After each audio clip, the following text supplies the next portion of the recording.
जाएगा तो कोई फर्क नहीं पड़ता है।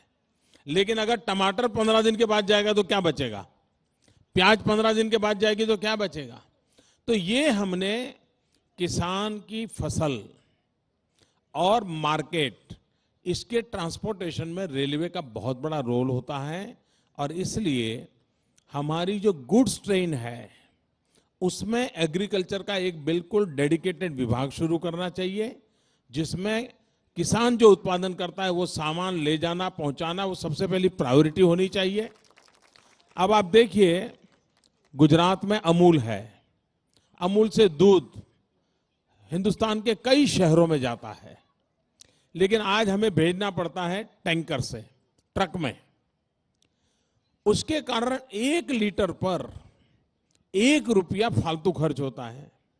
अगर रेलवे में ही भेजे और रेलवे में ही अगर 30-40 टैंकर लगा दें तो 1 लीटर पर 1 रुपया बच सकता है, यानी किसान को उतना फायदा हो सकता है। भारत सरकार को मैं लिख लिख करके थक गया कि भाई आप हमें रेलवे में दूध ले जाना ताकि समय पर पहुंचेगा, दूध खराब नहीं होगा, लोगों को अच्छा दूध मिलेगा, लेकिन वो नहीं हो पा रहा है। जब तक हम रेलवे की ये डेडिकेटेड व्यवस्था फॉर एग्रीकल्चर सेक्टर नहीं करते। अब जैसे कहीं से अंडे हैं, लोग अंडे पैदा कर रहे हैं, अब अंडे ट्रक में ले जाओगे तो खराब होते हैं,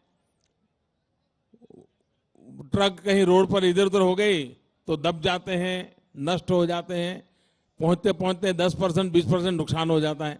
लेकिन अगर वो ढंग से ट्रेन में चला जाए तो कोई नुकसान नहीं होता है। ये जो छोटी छोटी चीजें हैं वो नहीं कर पा रहे। दूसरा, जो फूड कॉर्पोरेशन ऑफ इंडिया है वो किसानों से अनाज खरीदने का काम भी वही करता है, अनाज को संभालने का काम भी वही करता है, और फिर अनाज को आगे पहुंचाने का काम वही करता है।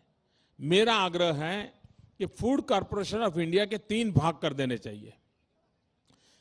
किसानों से लेने वाला डिपार्टमेंट अलग, आने के बाद रखने वाला डिपार्टमेंट अलग, और अगर बांटने वाला डिपार्टमेंट तीसरा।